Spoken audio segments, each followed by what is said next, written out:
Hola, buenas tardes. Bienvenidos nuevamente a El Aleph. En este tercer programa vamos a hablar sobre los famosos Wikileaks y el espionaje electrónico. El día de hoy tenemos como operador a Adrián. Estamos en la cabina yo, Sonia, y a continuación mis compañeros se van a presentar. Bienvenidos. Buena vibra.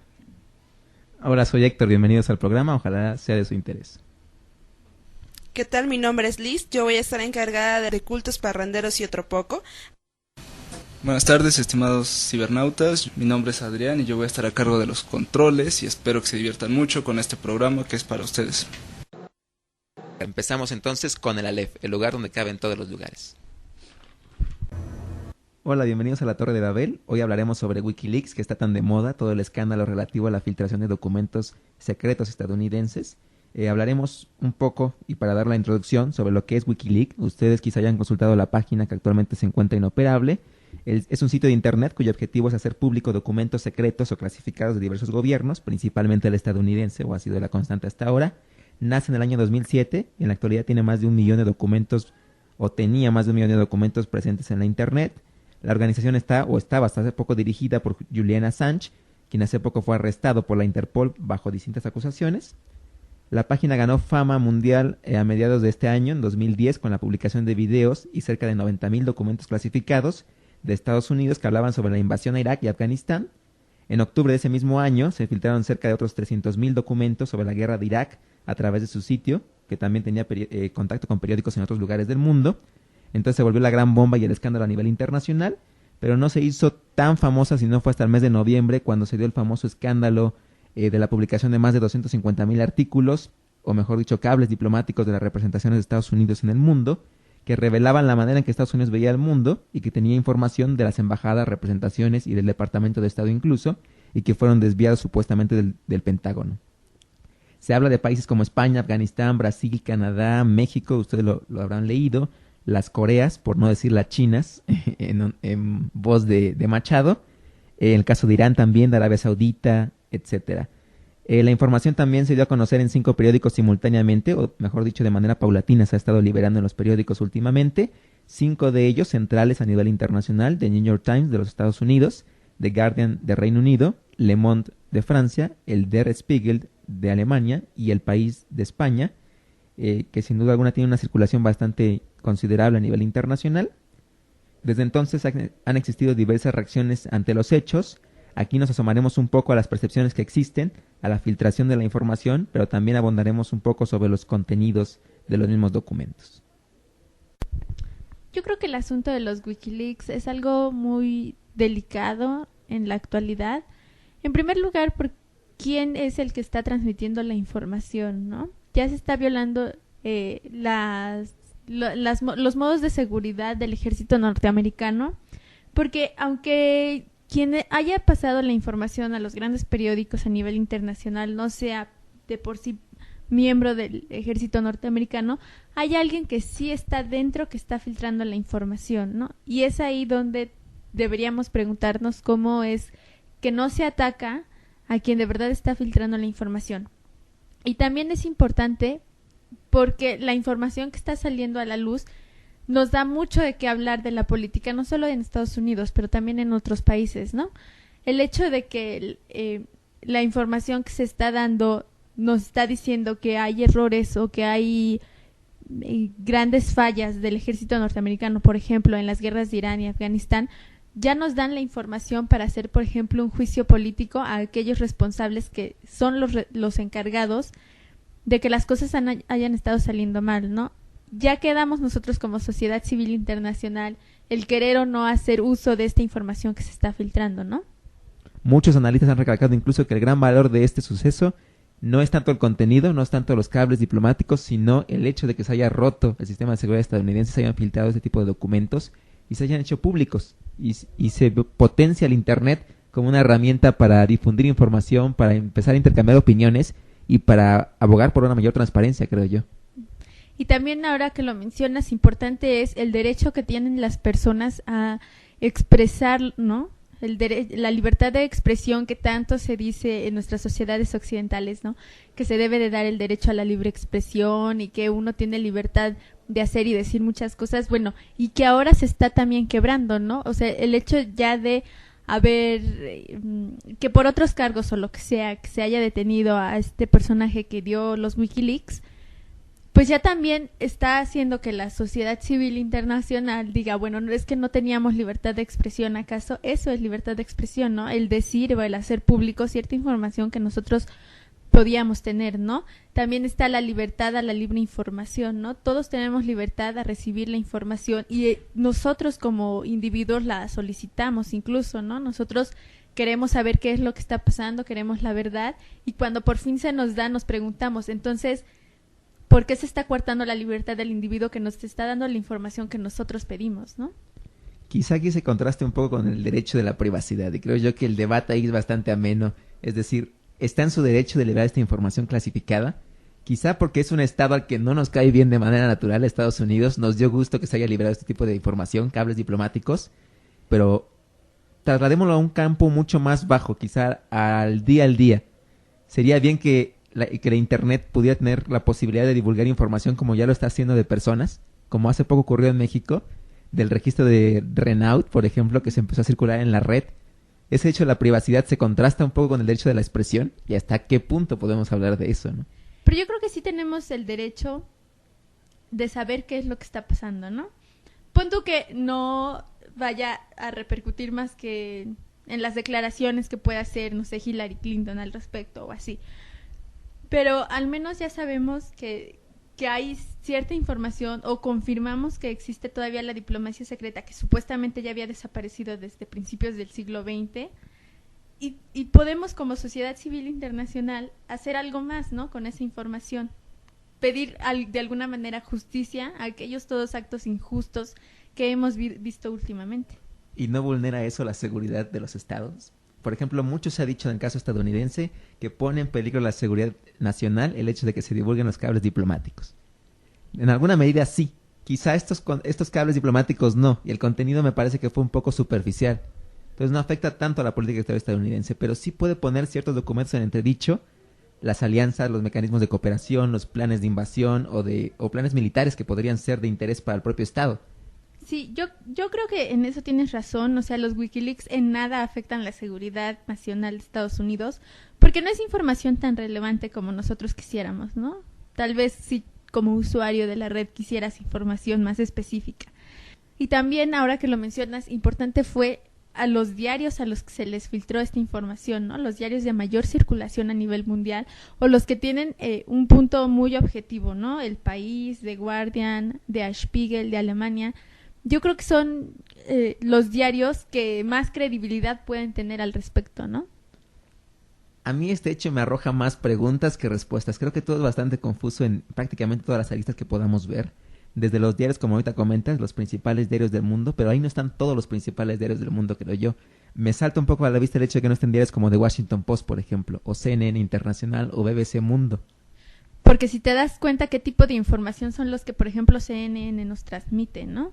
O The Washington Post, que a pesar de ser uno de los diarios más objetivos en Estados Unidos, siempre tiene como una postura a favor de algo, ¿no? Y siempre yo creo que está a favor del gobierno que lo está manteniendo, ¿no? Pues que es el gobierno de los Estados Unidos. Ya pasando al contenido, para entrar de lleno a los temas que hablaban los cables, creo que en un principio los primeros cables que salieron fueron bastante superficiales, hablaban de la opinión casi de Hillary Clinton sobre los jefes de Estado. El caso, por ejemplo, de Cristina Kirchner sale a la mesa que casi la tilda de loca, o el caso de Cautela que se le imputaba a Angela Merkel, o Berlusconi, que acabó como un payaso prácticamente ante los ojos de las embajadas estadounidenses. Entonces creo que esos documentos fueron bastante superficiales, no tenían un contenido político, ni un fin, y revelaban más quizá un ocio de las embajadas y una sobreexposición a los medios de parte de los propios dignatarios. Sí son superficiales, y sí no nos revelan información importante para nosotros como opinión pública, ¿no? Pero sí creo que es importante la opinión que tiene, por ejemplo, Hillary Clinton como secretaria de Estado de los demás jefes de Estado, ¿no? Porque eso refleja de alguna manera la forma en que Estados Unidos va a negociar o va a tratar a los otros países, ¿no?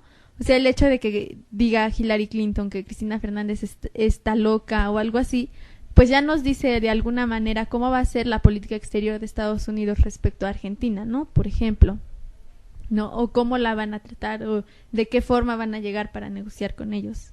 Yo creo que, o por ejemplo, el hecho de que cómo ve Estados Unidos a Berlusconi o cómo podría ver a otro jefe de Estado, yo creo que eso implicaría cómo va a ser la diplomacia con ese país, ¿no? Pues yo tendría un poco de dudas en cuanto a todo este asunto de Wikileaks, porque después del 11 de septiembre uno se pone a pensar de cómo ha sido la estrategia estadounidense para poder establecerse o seguir estando como un hegemón, por así decirlo, al menos militar, económico, político tal vez. Posiblemente, y no quiero adelantarme a los hechos, pero solamente como opinión, siento que esto también pudo haber sido tramado de una forma muy, ¿cómo llamarlo? Maquiavélica. ¿Te gustan las teorías de la conspiración? Sí, un poco, tal vez debería de estar de acuerdo con los conspiracionistas. Pero no sé, creo que esta posición o esta postura que tiene Estados Unidos, al fin y al cabo, como ya mencionaron, no refleja absolutamente nada intrínseco, solamente superficial. Pero sabemos que así es la política exterior de Estados Unidos. Sabemos que sus políticos siempre están subestimando ya sea a los latinoamericanos, a los europeos. Pues básicamente se sienten superiores en bastantes puntos, ¿no? Entonces, que hagan este tipo de declaraciones y que se hagan públicas, pues en realidad a quienes les importa, ¿no? Además, cómo están llegando. Creo que ya lo comentaban eso a los medios de comunicación, cómo es que se lo están vendiendo a la gente. Porque una cosa es que uno como estudiante o como sociedad civil responsable lo entienda, y otra cómo te llegue a ti ama de casa, a ti trabajador, a ti ama de casa, no sé, un sinfín de otras personas que también deben de tener un punto de vista mucho más reducido, e incluso de, pues a mí qué diablos me importa eso, ¿no? Entonces hay que esperar un poco más para tener claro quién fue la verdadera persona, la verdadera institución que dio a cabo esta información. Y pues creo que no es algo que no supiéramos, sino es como esos secretos a voces, ¿no? Que según nadie los sabe, pero pues están ahí y no. Claro, de alguna forma confirmaron información que nosotros ya suponíamos o que queríamos casi como una verdad no confesada en el medio internacional. Pero sí hay contenido que es rescatable, creo yo, y que revela más de lo que podríamos haber imaginado. No sé si es intencional ese contenido también, pero es bastante interesante el caso de Corea, por ejemplo. Las declaraciones o los cables que salieron de Corea son muy simbólicos porque revelan, al menos según dicen los cables, que en Seúl las autoridades están cabildeando una posible unificación de las Coreas con el aval de China. Y según esto, las autoridades chinas o varios dirigentes chinos están viendo con buenos ojos una reunificación de Corea ante la posibilidad de que Corea del Norte se convierta en una amenaza en lugar de una oportunidad para la política exterior china. Digo, el caso de que tenga armas nucleares y que la muerte del actual dictador Kim Il-jong esté próxima, pues pone en entredicho la seguridad de Corea del Norte y por lo tanto de su vecino más próximo, que es China. Además que es un país comunista con armas nucleares que podría poner en riesgo la seguridad regional.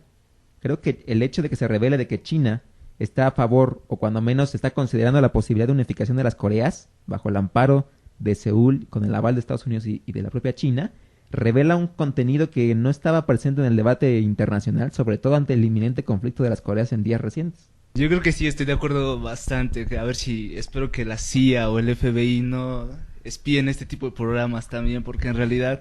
No tenemos tanto rating, ¿no? No, ¿verdad? Creo que no llegamos a tanto. Perdón, es que me equivoqué de programa. No sé, esta relación China-Estados Unidos... Ay, no, es que tampoco se las creo. Y menos después de este conflicto que acaban de tener hace unos meses también acerca de...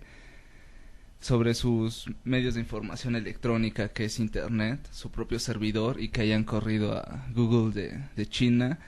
No sé, no, al menos yo no encuentro ahí como que coherencia dentro de sus ámbitos de política que están llevando a cabo, si en un momento pasan del conflicto a la estabilidad y solamente por cuestiones meramente geopolíticas, en todo caso de que Corea se reunifique, en todo caso le conviene a China, a Estados Unidos, pues igual, pero no sé, se me hace muy difícil esa combinación y más con esta cuestión de fondo también de los medios de comunicación. No sé, al menos no encuentro coherencia en esos dos puntos y como que necesitaría un poco más de información para saber qué onda con esto al final.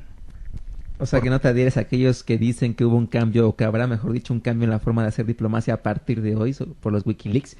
Yo creo, y déjeme minimizar el conflicto, la diplomacia no va a cambiar por este caso de Wikileaks, y creo que tampoco cambió en realidad mucho. Únicamente se evidenció que se cambiaron los canales de comunicación diplomáticos. Es decir, antes se daban de manera tradicional. Creo que recordarán la famosa valija diplomática en la que el diplomático iba con su portafolio esposado, literalmente, para entregarle la información a la persona correspondiente. Era una manera mucho más directa. Ahora con los medios digitales la diplomacia es así, por cables. Por eso el Pentágono condensaba todos esos cables, porque era la manera en que las embajadas se comunicaban con el centro. Entonces ahí no hubo un cambio como tal en la forma de hacer diplomacia. Siguen siendo los mismos contenidos. No dudo que Estados Unidos pidiera esta información hace 20 años, hace 30 años, o durante la Guerra Fría, o durante la Segunda Guerra Mundial. El contenido que piden las embajadas es muy parecido. Tampoco tenemos que extrañarnos de que las embajadas ahora hayan regresado a espiar, porque finalmente nunca lo han dejado de hacer, creo yo. Recordemos, por ejemplo, el papel que han tenido los embajadores en la historia mexicana, sobre todo el embajador estadounidense, que es bastante macabro su papel en la política mexicana doméstica. Creo que revela mucho de lo que los embajadores estadounidenses, sobre todo, y europeos y de cualquier otro país, en términos generales, tienen que desempeñar en los países a los cuales son enviados. Digo, me viene a la mente aquella frase de Henry Lake Wilson cuando la esposa de Madero fue a pedirle al embajador estadounidense por su vida, que él dijo: no señora, el problema de Madero fue que creyó que podía tomar las decisiones domésticas sin consultarme a mí. Entonces, ¿qué tanto peso tiene un embajador, sobre todo en países subdesarrollados? Y sobre todo de un país como Estados Unidos. Sí, yo creo que evidentemente la diplomacia es y seguirá siendo y siempre ha sido la misma, ¿no? Siempre se ha tratado de la misma manera. Todos los que estudiamos relaciones internacionales sabemos que terminando la Primera Guerra Mundial se dio como por ley que se iba a desaparecer la diplomacia secreta, ¿no? Pero eso fue simplemente en un tratado y de nombre, ¿no? Porque la diplomacia secreta existió y sigue existiendo, y yo creo que seguirá existiendo, ¿no? Que los medios han cambiado, efectivamente, ¿no? Yo también recuerdo que cómo nos enseñaban del telegrama Zimmerman, ¿no? En México, ¿no? Para que México apoyara a Alemania en la Segunda Guerra Mundial, y que fue interferido, ¿no? No sé si afortunada o desafortunadamente para nosotros. Vendría a ser como un Wikileaks moderno. Vendría a ser efectivamente como un Wikileaks moderno, ¿no? Cuando Estados Unidos se enteró de las intenciones de Alemania con México para su participación en la Segunda Guerra Mundial, es como ahora, ¿no? Los Wikileaks actuales. Yo creo que lo único que ha cambiado es los medios de los que se basa la diplomacia. Obviamente actualmente utilizan las nuevas tecnologías de la información, porque es como la manera más rápida también de comunicarse de un lugar a otro, ¿no? Casi al instante recibir la respuesta. Pero siempre ha existido, ¿no? Y el espionaje siempre ha estado ahí. Lo que se agregaría es que hay nuevos agentes, creo que involucrados en la infiltración de información. Si recordamos esos casos pasados, hablaremos de infiltración de gobiernos, principalmente, pero en la actualidad se dio por parte de medios de comunicación y por personajes de la sociedad civil. Entonces ya hay un juego o un involucramiento de los actores sociales, de los actores no gubernamentales también en este juego de espionaje, de infiltraciones. Los hackers o los ciudadanos normales o los dueños de medios de comunicación tienen acceso o pueden sabotear cierta información gubernamental que en tiempos pasados no era posible. Finalmente estaban los instrumentos de contraespionaje de los gobiernos que funcionaban para eso. Y me llama la atención eso porque es precisamente parte del juego de la modernidad que estamos viviendo, ¿no? Antes tal vez no había participación de tantos actores porque la diplomacia era entre estados, ¿no? Pero actualmente hablar de diplomacia es hablar de instituciones financieras, es hablar de empresas, es hablar de más actores que cada vez están más involucrados, ¿no? Y más interconectados en todas las actividades que se hacen dentro de un estado, ¿no? Por eso hablamos ya que las relaciones internacionales ya no son tanto internacionales, ¿no? Porque sobrepasan las nacionalidades y los estados, ¿no? Ya hay más actores. Y obviamente con estas nuevas tecnologías de la información, que es relativamente sencillo que alguna persona que sepa cómo manejar la red, o algunos hackers que saben un poco más que un simple usuario sobre cómo manejar la información, pues son nuevos actores que se están metiendo dentro de el envío de información diplomática, ¿no? Pero yo creo que es igual parte de este proceso modernizador por el que estamos atravesando, ¿no? Julián Assange, ¿héroe o villano? ¿Debe ser juzgado como el próximo pionero en un grupo de revolución social en las redes? Las futuras infiltraciones de la información gubernamental, o debe ser condenado como un criminal que robó información privada que atenta contra la seguridad internacional. Yo creo que ni héroe ni villano, ¿no? Simplemente fue un ciudadano normal como cualquier otro que pudo haber tenido acceso a la información o que pudo haber tenido un contacto que le dieran la información y que simplemente la transmitió, ¿no? Que buscó, sí, a las mejores fuentes para poder venderles la información o darles la información para darla a conocer, sí. Y de ahí a que sea juzgado por violar o atentar contra la seguridad electrónica de un gobierno, no lo sé. Yo creo que ahora no está regulado totalmente en el derecho internacional, no está regulado el manejo del ciberespacio. Entonces, hasta ahora no hay un delito, por tanto no se le podría juzgar así. No creo que se le pueda Estados Unidos juzgar lo quiere así, extraditar, ¿no? como bajo cargos de espionaje.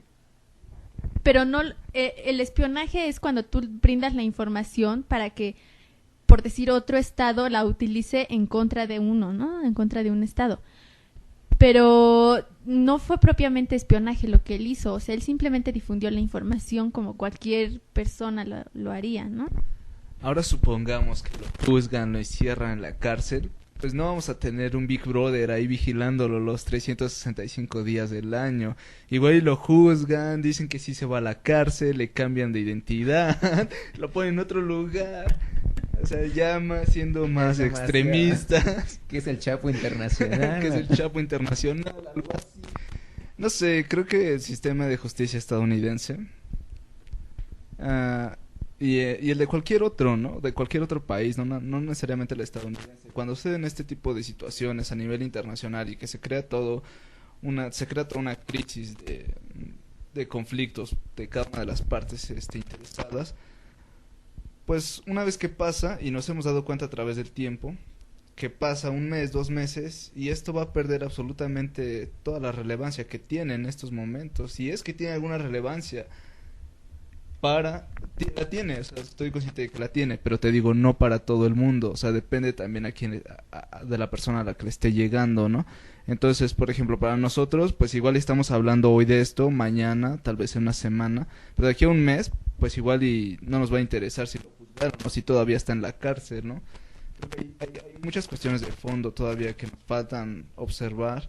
Por ejemplo, ahora supongo que van a aumentar los niveles de seguridad dentro de las computadoras, del personal que ingrese. Y todo eso no solamente va a ser hacia Estados Unidos, sino también a todos los países, ya sea en sus áreas diplomáticas. Creo que es una forma de imposición o de no imposición a través de un conflicto o de una crisis para poder regular mejor al exterior lo que realmente quiere Estados Unidos, ¿no? Entonces siento que por esta cuestión, ¿no? Ahora, ¿cuáles son las medidas que se van a tomar dentro de los países que no tienen una gran posibilidad de hacer política exterior fuerte o determinante? ¿Qué es lo que ellos van a hacer para poder acoplarse a este nuevo sistema de información y comunicación, ¿no? Finalmente vemos, por ejemplo, que lo del 2001, y sigo insistiendo en eso porque siento que ya Estados Unidos hace circo y maroma del medio internacional, como la invasión, porque fue una invasión, no fue una guerra como tal, fue una decisión unilateral de entrar en Irak. Pues al fin y al cabo lo único que vimos fue un reforzamiento de lo que es la Organización del Tratado del Atlántico del Norte, una opinión pública internacional en contra de Estados Unidos totalmente, e incluso de sus aliados de la Unión Europea. Solamente España y Gran Bretaña lo apoyaron. Ahora, en cuanto a las medidas o cambios que se vayan a tomar dentro de esta nueva forma o sistema que se va a implementar para poder comunicarse, pues vamos a ver qué estados o qué o qué países apoyan estas medidas, porque supongo que esto no se va a quedar así, va a haber nuevas medidas de seguridad y una serie de reglamentos que Estados Unidos va a crear para los demás países y para el suyo también. Entonces lo único que resta por ver es observar qué va a pasar en un futuro sobre esto. Y ya como conclusiones, Wikileaks para el futuro, ¿creen que haya más escándalos de este tipo? Digo, finalmente el sitio se cerró supuestamente, o que está por ahí vagando en la red constantemente, cambiando de dirección. Pero esperamos más. Ahora que Julian Assange y Wikileaks están fuera del mapa, ¿habrá otro Wikileaks, otra página, otro sucesor? ¿Más noticias y escándalos? Yo creo que probablemente sí, al menos en los próximos meses, sí puede haber más información que se pueda filtrar, ¿no? O sea, que cierren una página o un dominio de internet no quiere decir que no va a haber alguien más dispuesto a prestar su página o su lugar en la red para hacer pública esta información, ¿no? Y yo creo que si ya filtraron esta información, todavía tienen más información que quieren filtrar, ¿no? Como que la están filtrando poco a poco. Entonces yo creo que en los próximos meses sí va a haber más páginas que filtren información, ¿no? Sin embargo, sí creo que nosotros como usuarios del internet debemos descartar aquellos que se digan originales, ¿no? Porque ahora ya salió esa información, pero no dudo que vaya a haber piratería de información, ¿no? Que se meta información verdaderamente falsa solo para crear inestabilidad o crear conflicto de opiniones entre los usuarios, ¿no? Entonces sí hay que estar pendientes de cuáles son verdaderos y cuáles van a ser falsos, porque seguramente va a haber bastantes falsos. De ahí a que en muchos años o que se siga difundiendo información de aquí a muchos años, no creo. Yo creo que es algo más bien temporal, ¿no? Que va solo a estar presente en algunos meses y que después ya va a perder importancia o la relevancia que se le está dando actualmente. Pues igual, yo creo que sí va a haber más páginas de este tipo y específicamente, no sé, sería de aquellos hackers que realmente son hackers y que como hemos visto o hemos estudiado un poco acerca de ellos, creo que lo único que ellos buscan es revelar información y mientras ellos sigan estando ahí, creo que va a haber páginas que hablen de esto. Posiblemente ya existen este tipo de páginas, pero al todos no poder utilizar, y me incluyen esos todos, no poder utilizar una computadora a su máximo y todos los programas, pues no estamos tan conscientes de la información que vaga dentro de la red, ¿no? Porque sí, puede ser bastante la que emana de ahí y puede haber esta información ya, yo creo que ya la sabían varios hackers, quiero suponer que ya la sabían desde hace meses o desde que están hechas ahí. Entonces tendríamos que meternos también en otra cuestión, que es esta cuestión de este fenómeno hacker. Pero pues eso ya es otra discusión. En cuanto a WikiLeaks, estoy de acuerdo creo con lo que dijo Sonia, es si hubiese información todavía más importante o que fuera a alterar realmente al sistema, pues hubiese sido como la parte principal, ¿no? Porque ahorita pues nos damos cuenta que ya está fuera, que ya está de salida, esta situación es demasiado superficial y siento que es demasiado banal también porque pues no duró absolutamente nada, nadie salió a decir no, a decir sí, bueno, excepto Felipe Calderón, pero creo que la imprudencia de los presidentes mexicanos es un requisito para ser presidente, entonces no considero más allá de eso, y pues sí, posiblemente vaya a haber un sucesor de WikiLeaks, o sea, no dudo en esa posibilidad, pero creo que terminaría con la conclusión a la que llegué hace rato, que es lo mismo, de que ahora las medidas de seguridad van a ser más fuertes o van a ser distintas y que va a ser más difícil para los predecesores de estos nuevos campos en internet. Yo creo que WikiLeaks llegó para quedarse. Quizá no WikiLeaks la página y Julian Assange, pero sí un futuro sucesor o el concepto de infiltración de documentos clasificados a través del ciberespacio. Cada vez va a ser más recurrente, yo creo, sobre todo en este formato que resultó tan exitoso. Vincular la difusión por internet y al mismo tiempo la difusión con un respaldo de periódicos impresos, sobre todo periódicos de mucho prestigio internacional, lo cual resulta interesante porque si uno abre hoy las páginas, no solo de estos periódicos, sino en general de cualquier periódico o al menos de los principales periódicos de cada país, encontrará que Wikileaks es una de las notas centrales, una de las notas del encabezado. Entonces creo que el escándalo fue lo suficientemente amplio como para hablar de una necesidad de debatir entre los estados y en la sociedad civil de qué tanto podemos accesar a la información, qué puede considerarse información restringida, hasta dónde llega el derecho de la información, hasta dónde de la privacidad, hasta dónde la seguridad de los estados y hasta dónde la seguridad o los derechos de los ciudadanos. Hola, bienvenidos a la canasta de surtida. Hoy hablaremos del tema del espionaje internacional, sobre todo porque Wikileaks se vincula al espionaje internacional de alguna manera.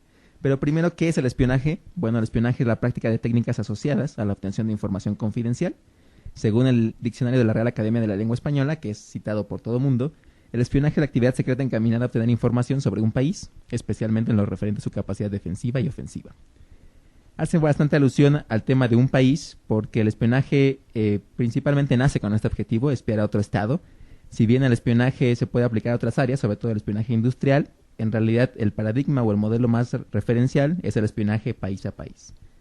Las técnicas más comunes de espionaje son la infiltración, el soborno y el chantaje. La infiltración es la técnica en la cual una persona se infiltra, valga la redundancia, se incorpora a una institución o a un grupo social en el cual busca obtener información a través de la confianza. Esta persona recibe el nombre de topo porque se ha infiltrado en la organización. El otro método es el soborno. El soborno consiste en la compra de información con dinero u otro tipo de prebenda. Mientras que el chantaje, que es el tercer método, es la obtención de información a través de la coacción hacia una persona o institución con el fin de obtener una información. A través del tiempo, con el desarrollo de las nuevas tecnologías, han aparecido otras técnicas que facilitan la obtención de la información, mucho más objetivas además. Entre ellas están las fotografías, las conversaciones telefónicas grabadas, los satélites, las microcámaras, etcétera. Esta industria del espionaje se ha vuelto bastante eficiente en los últimos años y además revela lo técnico que se ha vuelto el asunto en los últimos tiempos. También se ha incorporado el tema del Internet. El Internet ha servido en los últimos años para transmitir, pero también para obtener información confidencial y clasificada. Basta citar el caso de Wikileaks, cómo a través de la red se difunde esta información, pero también a través de la red se obtiene la información. El espionaje tiene su némesis, su enemigo, su archirrival histórico, que es el contraespionaje. Como el término lo dice, pues es la contrainteligencia que busca evitar que el enemigo obtenga información secreta y clasificada, es decir, que le hace un frente al espionaje, busca evitar el espionaje a través del espionaje mismo. El contraespionaje está dirigido a un sistema gubernamental de espionaje principalmente. La mayoría de los gobiernos tiene alguna agencia dedicada al contraespionaje que busca evitar precisamente que se vulnere la propia seguridad del espionaje que mantiene el propio Estado. Hay agentes encubiertos que generalmente funcionan con este objetivo, el de evitar el espionaje. De manera tradicional se ha buscado espiar a los diplomáticos para evitar que estos difundan información que no es, o que vulnera, mejor dicho, las actividades privadas del Estado. Estos mismos agentes tienen una función clave dentro del contraespionaje, al grado tal que ha habido derivaciones de los mismos. Creo que les será muy útil o bastante conocido el caso del doble agente. Los dobles agentes, que además son famosos en las series de televisión, pues cumplen el objetivo de enviar información a uno y a otro bando. Tiene la lealtad, por supuesto, con uno de estos bandos, pero funciona como un agente doble, es decir, garantiza confianza o al menos aparenta una supuesta confianza ante las dos organizaciones para las cuales trabaja, pero a una de ellas le rinde información y a las otras, y a la otra la ocupa, mejor dicho, para espiar o para desviar la información. Este tema es bastante complejo, lo cual nos lleva a hablar incluso de las agencias de espionaje. Las agencias de espionaje pues son todo un caso a nivel internacional. Cada estado, me atrevo a decirlo, cuenta con una agencia de espionaje privada, con una agencia de espionaje propia para cada uno de ellos. Hay desde luego estados que tienen agencias mucho más preparadas y sofisticadas a nivel internacional, por supuesto por sus recursos económicos y por su grado de experiencia, por su grado además de alcance global. El caso más simbólico es sin duda Estados Unidos. Estados Unidos cuenta con muchísimas organizaciones dedicadas a la investigación, a la inteligencia y al espionaje. Desde luego hay varias simbólicas y creo que las dos más simbólicas, a riesgo de que ustedes me corrijan, son el FBI, el Federal Bureau of Investigation de los Estados Unidos. Esta oficina nace en 1924, aunque tiene sus antecedentes desde principios del siglo XX. Nace bajo el liderazgo de J. Edgar Hoover, el famoso y controvertido J. Edgar Hoover, que era un personaje bastante simbólico en los años 20 en los Estados Unidos. Él se encarga de depurar a la policía, atacar casos de corrupción en específico y combatir el tráfico de alcohol, que era muy común en los años 20, porque ustedes recordarán que el alcohol fue prohibido en los Estados Unidos durante esa década. Entonces se dedicaban a combatir a los grandes cárteles de la mafia, principalmente italiana, que traficaba alcohol. Creo que recordarán las famosas series de televisión como Los Intocables, donde salía Al Capone y Elliot Ness. Bueno, esta dinámica se da en el margen del FBI de los famosos años 20. Hoover estaría al frente de esta organización, del FBI, hasta 1972, el año en el que él muere, para que vean la presencia tan fuerte que tuvo Hoover en la conformación e institucionalización del FBI a lo largo de su historia. Esta organización jugó un papel clave durante la Segunda Guerra Mundial, porque recaudó información para Estados Unidos. Hasta el día de hoy creo que sigue siendo fundamental, aunque su ámbito es mucho más doméstico y se encarga de temas relacionados con el tráfico, ya no de alcohol, pero sí de drogas, el tráfico de armas, del terrorismo en últimos años, después del 11 de septiembre de 2001, e incluso tiene una agencia especializada para temas de secuestros. Si alguna vez han visto la serie de televisión Without a Trace, pues recordarán que este es un agente, Jack Malone, que encabeza una agencia o un departamento, mejor dicho, del FBI, dedicado a encontrar personas desaparecidas, que es bastante técnico. Y en años recientes también se han encargado de crear un aparato de inteligencia mucho más sofisticado. Está el caso del combate al crimen cibernético, por ejemplo. La otra agencia central de los Estados Unidos es la CIA, la famosa CIA, la Agencia Central de Inteligencia. Esta es mucho más joven que el FBI, nace al final de la Segunda Guerra Mundial en 1947 por un decreto del presidente Harry Truman. Nace con un objetivo clave que era combatir a su archirrival la URSS, buscar información y contener a la URSS a nivel internacional. La CIA tiene un margen de operación mucho más grande que el FBI y se extiende en todos los países del orbe prácticamente. En la actualidad le ha dado énfasis al combate al terrorismo. El otro país es Reino Unido. Reino Unido es uno de los pilares del espionaje internacional. Las organizaciones de Reino Unido han funcionado históricamente como el referente para otras organizaciones internacionales. Las más famosas son el MI5 y el MI6, que ustedes deben recordar por la famosa película de James Bond, las famosas películas de James Bond. El MI5 opera a nivel interno, nace en 1909, lo cual es una organización pionera.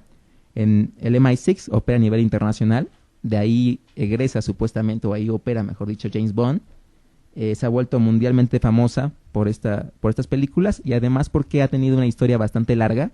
Ha colaborado en el espionaje en la Primera, en la Segunda Guerra Mundial y en la Guerra Fría. Entonces, bastante historia detrás de ellas.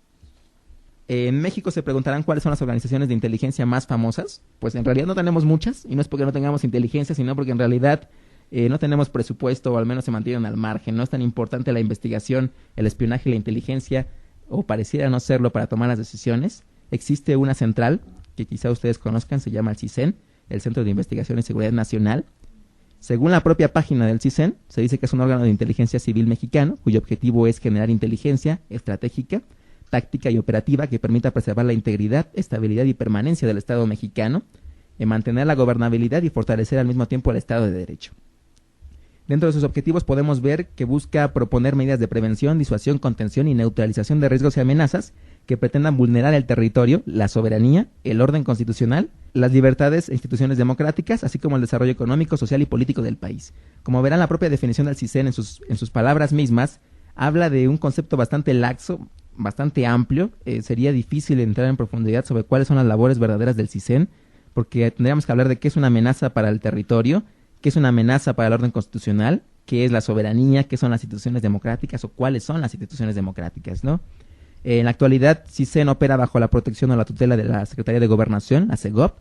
El CISEN tiene sus orígenes en 1989, nace en ese año por órdenes del entonces presidente controvertido Carlos Salinas de Gortari, pero en realidad sus antecedentes más directos se encuentran en la Dirección de Investigación y Seguridad Nacional, el DICEN, que nace en el 86, y todavía una más vieja, la Dirección Federal de Seguridad, que nace desde el 47.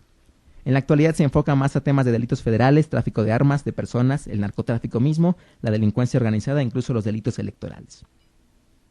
Se preguntarán qué pasa con agencias famosas que ya no existen. Bueno, pues hay algunas que tienen renombre internacional, pero que en la actualidad ya no operan por diversas razones. Entre ellas mencionaré 3. La Gestapo. La Gestapo fue la policía secreta del Estado nazi, del régimen nazi, que nace en 1933 y se disuelve en el 45 con el fin de la Segunda Guerra Mundial. Fue famosa porque seguía a los judíos, por encarcelarlos, por matarlos, y a todo aquel que se consideraba un traidor al partido nazi y al régimen de Hitler, lo cual la convierte en una de las organizaciones secretas o de inteligencia mucho más controvertidas en la historia mundial. Hay varios casos documentados sobre el exceso de violencia y de autoridad que ejercía la Gestapo, porque fue bastante cruel en sus tratos hacia las personas, se desaparecía a la gente sin justificación alguna, lo cual la convierte en una de las más oscuras o más oscuros secretos dentro del mundo del espionaje internacional. Otras dos famosas son la Stasi y la KGB. La Stasi es la Agencia de Seguridad de la República Democrática Alemana. Esta agencia nace en el 50 y muere en el 89 junto con la Alemania Oriental. Se vinculó mucho con la KGB, lo que nos lleva a hablar de la KGB. La KGB fue la Agencia de Seguridad Rusa, por sus siglas significa el Comité para la Seguridad del Estado. Nace en el 54 y se acaba en el 91, muere junto con la URSS, o se extingue junto con la URSS, mejor dicho.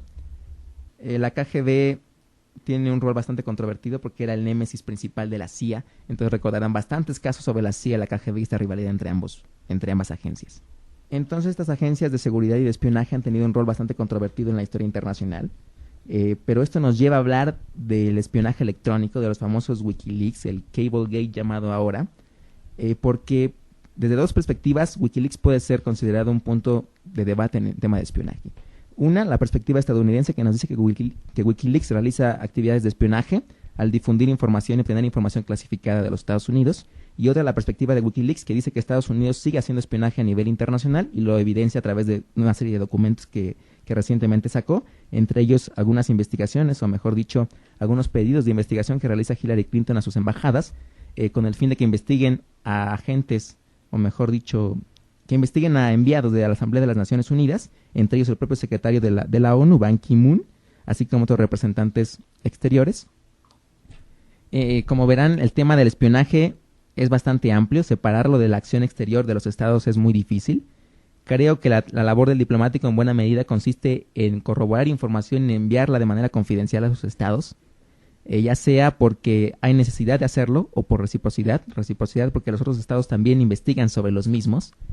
Pero no podemos negar que esto rompe el mito del diplomático sentado tomando té mientras todo pasa apaciblemente por su embajada.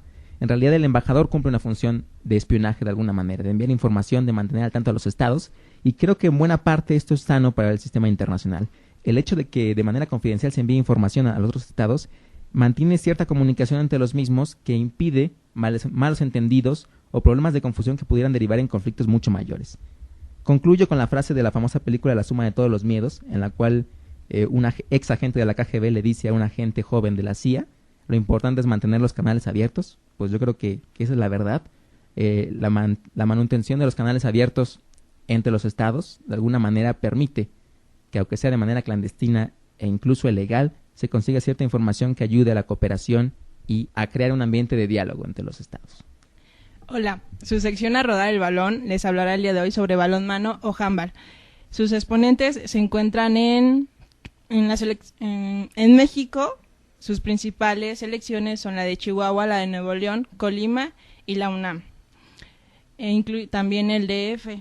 En la UNAM lo practicamos de lunes a viernes en el frontón cerrado, en un horario nocturno, muy nocturno, de 8 de la noche a 10.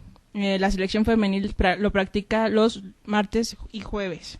Están cordialmente invitados. Lo único que tienen que hacer es presentarse y mucho entusiasmo.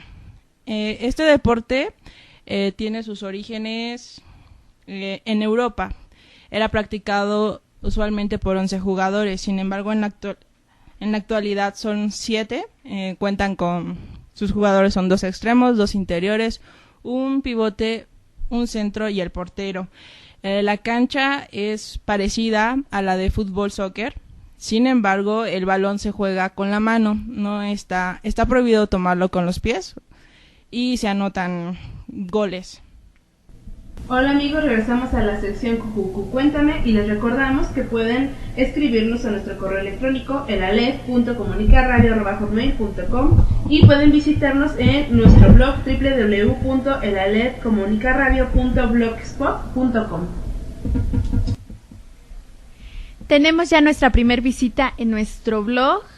Nos escribe Jocelyn Flores de la Ciudad de México y nos dice: hola, es muy interesante su programa, pero me gustaría que subieran todo el programa completo, ya que me dejaron picada con las demás secciones. Gracias y suerte.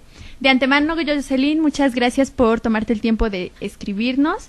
Y te comento que pronto subiremos más secciones a nuestro podcast y también una cápsula navideña que esperamos que disfruten bastante. También a nuestro correo electrónico nos ha escrito Jorge Tenorio, también de la Ciudad de México.